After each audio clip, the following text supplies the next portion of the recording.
Irmão, a fé que vê a Deus. No versículo número 33, nós vemos aqui, dizendo assim: também vimos ali gigantes, filhos de Anak, descendentes dos gigantes, e éramos aos nossos olhos como gafanhotos, e assim também éramos aos nossos olhos. Queridos, a fé vê a Deus. Amém? A incredulidade aqui está vendo gigantes, mas um dos grandes mistérios da fé é tornar os gigantes em anões. Fala, meu irmão, o grande mistério da fé é tornar gigantes em anões.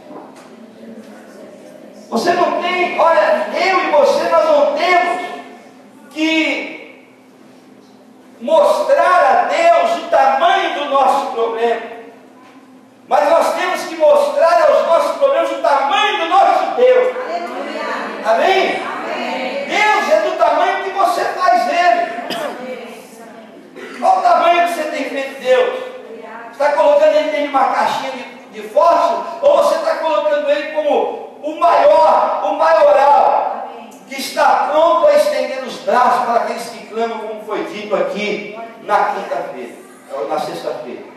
Amém? Deus está pronto. A palavra de Deus em Isaías 59 diz que os braços do Senhor não estão encolhidos para que não possa abençoar, e nem os ouvidos dele estão gravados para que não possa ouvir. Mas as nossas iniquidades faz divisão entre nós e o nosso Deus. E quando nós agradamos o Senhor, Ele tem prazer em abençoar os seus filhos. Louvado seja Deus. Então, amados, é um mistério muito grande esse mistério da fé, tomar gigantes e anões. Lá em 1 Samuel, aconteceu isso com Davi.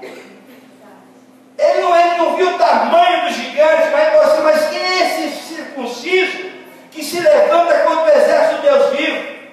E ele foi até o Jeú e falou: você vem com escudo e lança, armadura contra mim, mas eu vou até a ti em nome do Senhor dos exércitos. E ele venceu aquele gigante. Louvado seja Deus. Há muitos crentes que estão também como cego, como aquele cego de Betesda, aquele cego que mesmo já tendo recebido o toque de Jesus, sabe, continuam. Pessoas que mesmo recebendo o toque de Jesus, quando já receberam o toque de Jesus, diz amém. Mas muitos ainda continuam naquele primeiro estágio, com aquela visão turvada, aquele cego foi curado. E Jesus falou: que você vê? Eu estou vendo tudo turvo. Aquela visão turvada, aquela visão embaçada. Os nossos olhos, irmãos, não podem ver apenas os montes. Amém? Amém. Os nossos olhos não podem ver apenas os montes, como nós dissemos aqui acho que foi sexta-feira passada, retrasada. Queridos, nós precisamos enxergar o socorro de Deus.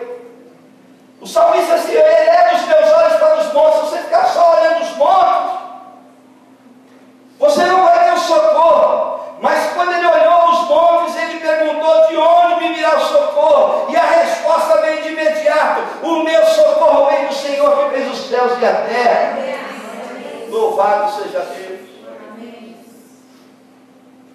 Fé frutífera. A fé vê a Deus. E tem agora a fé que olha para o Senhor. Não é somente ver a Deus, agora é a fé que olha para o Senhor. Olha o que diz o versículo 28. O povo, porém, que habita nessa terra é poderoso. As cidades fortes e muito grandes, e também ali vimos os filhos de Anak. Queridos, a fé olha para o Senhor. A incredulidade olha para as pessoas. Quando você fica olhando somente para as pessoas que estão ao seu redor, as dificuldades que você vê no âmbito material, no âmbito físico, olhando as pessoas, aí você está olhando com incredulidade. Mas a Bíblia nos manda olhar para aquele que não falha. Olhar para o autor e o consumador da nossa fé. Esse não falhou, não falha e nunca falhará. Louvado seja Deus. É necessário também ter os olhos ungidos para enxergar com fé.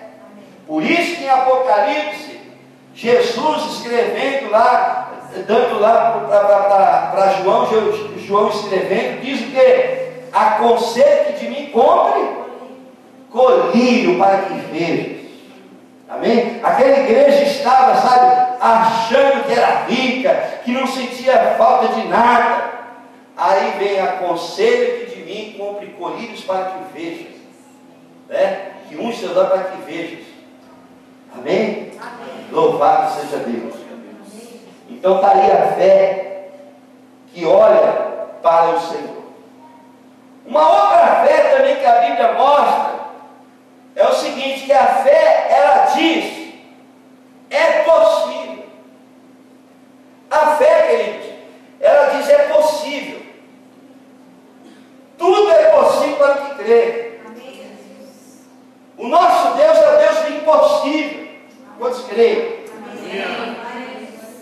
Mas a fé, ela diz, é possível. Olha o que diz o versículo 31 do capítulo 13 aqui de Números. Porém os homens que com ele subiram disseram: não poderemos subir contra aquele povo, porque é mais forte do que nós. Irmãos, se aqueles que ouviram a notícia daqueles 10 dizendo isso, que não poderia ir contra aquele povo que era mais forte, não ia acontecer nada. Mas louvado seja Deus, que Deus, sabe, levantou Caleb, levantou Josué, dizendo assim: não, nós temos o nosso Deus. Vocês não viram não que nós entramos, que nós saímos e nada nos aconteceu? Eles não enxergaram, na verdade. Nós entramos, saímos, nós vimos a terra, trouxemos aqui.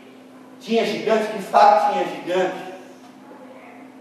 Tinha dificuldades, de fato tinha dificuldades, mas nós entramos, nós sondamos a terra, nós trouxemos frutos da terra, entramos e saímos, eles não nos viram. Amém? Amém. Por quê, querido? Porque a fé diz, sabe, que é possível. A fé, olha, irmão, a fé diz que é possível. Tenha fé. Tenha fé. Nunca perca as esperanças. Algo que eu ouvi há muitos anos atrás de um irmão chamado Champac. Ele veio no café da manhã lá no Bom Retiro, no Jardim Alencar, e ele falava assim: o diabo é mentiroso. Sabe? O diabo é mentiroso, ele vai sempre usar pessoas. Se for na área de saúde, ele vai usar um médico dizendo que não tem mais jeito. Se for na área da educação, ele vai usar um professor dizendo que você não tem mais jeito. Se for na área da saúde, ele vai usar um médico dizendo que não tem mais jeito. Está entendendo? O diabo é mentiroso. Amém? A palavra final é de Jesus. Quando que serve para você não tem mais jeito, aí Deus entra em cena. Porque o nosso Deus é o Deus do impossível. Louvado seja Deus. Quantos creem? Diga amém. Louvado seja Deus. Queridos, a incredulidade, ela diz impossível. A incredulidade é impossível. A falta de fé nos leva a acomodar com a situação. A pessoa que não tem fé, ela se acomoda com a situação. E nós não devemos nos acomodar às situações. Amém? As situações, problemas vêm, é para nos capacitar, é para nos dar sabedoria, para resolvê-los. Amém? Nós não devemos nos acomodar nessas situações. Podemos sim nos acomodar às coisas simples, humildes, né? Como diz a palavra de Deus. Mas tem situações que a gente não deve se acomodar. Se eu tivesse me acomodado quando eu operei essa perna, que me deu a submenite, eu creio que hoje eu estaria de muleta. Ou então uma perna mecânica. Né? Uma perna mecânica não, uma prótese.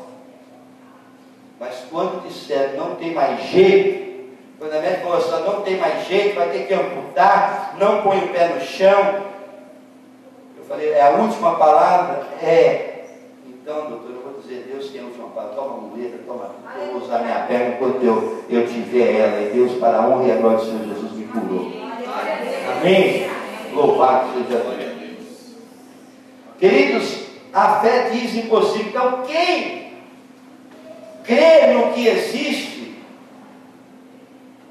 crer no que existe não é fé. Você crê naquilo que você está vendo, não é fé. Você crê no dinheiro que você tem lá no banco, na poupança, não é fé. Porque está sendo coisa palpável. Você crê em algo que tem valor, que você pode vender a qualquer momento, não é fé. Amém? Crer no que existe não é fé. A fé é acreditar naquilo que não existe. Está aí, Deus. É você não está vendo, mas você crê que você vai receber. Amém? É o firme fundamento das coisas que não se vê, mas a certeza das coisas que se esperam. Isso é fé.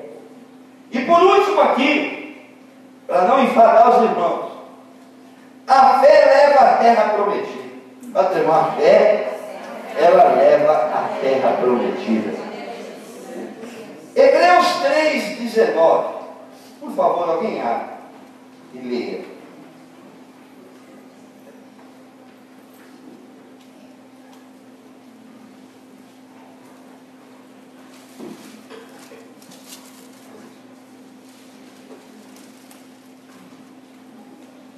Vemos, pois, que não puderam entrar por causa da incredulidade. Está vendo aí? Não puderam entrar por causa da incredulidade. Então, a fé ela leva à terra prometida. Só entra se tiver fé. Amém? Sem com incredulidade você não vai entrar. Com incredulidade nós não vamos para o céu. Se formos incrédulos, né? Quem crê e for batizado será salvo. Amém? Amém? Então a incredulidade ela leva à derrota. A pessoa incrédula ela é propensa à derrota. A falta de fé rouba o gosto pela viagem. Que viagem é essa, pastor? É a viagem que nós estamos fazendo. Se você não tiver fé, a viagem que nós estamos, dia após dia, nós estamos numa viagem rumo ao céu de glória. Amém? Em vida nós já estamos viajando ao céu de glória. Então, a falta de fé rouba o gosto pela viagem. Os hebreus eles começaram a ter saudade das coisas que haviam deixado no Egito. Interessante que Deus provava que Ele era Deus, abria o mar, alimentava, dava água que brotava da rocha, dava as cordonizes, dava o maná do céu, a nuvem que cobria, né, fazia uma sombra de dia, a nuvem de fogo que aquecia a noite. Deus sempre provendo, Deus sempre ajeitando. Mas a falta de fé roubava o gosto pela viagem. Esses hebreus eles começaram a ter saudade das coisas que haviam deixado lá no Egito. Moisés, você tirou a gente lá para morrer aqui nesse deserto. E eles comiam, irmãos, era alho, era repolho, eram escravos lá, mas eles começavam a olhar o passado. Quantos de nós, muitas vezes quando passamos por situações difíceis dessa vida, começa a olhar, mas quando eu não era crente, a situação era isso, aquilo, começa a olhar para trás. Mas em nome de Jesus Cristo, sabe? Olhe sempre para Jesus, que é o autor e consumador da nossa fé. Amém? Vale a pena, queridos. Vale a pena servir ao Senhor. Vale a pena, sabe, perseverar. Vale a pena continuar nessa jornada. Sabe, ainda que parece que não está acontecendo nada, o Senhor Ele sempre nos surpreende. O Senhor Ele traz existência às coisas que não existem. Amém? Não importa a situação que você está passando, creia que Deus, Ele vai te dar vitória. E você vai passar do outro lado, cantando. Amém? A vitória. Queridos, depende da nossa fé a cidade que nós estamos buscando. Depende da nossa fé. A cidade que nós estamos buscando depende da nossa fé. Vamos ficar de pé, não, Jesus. Aleluia. Louvado seja Deus.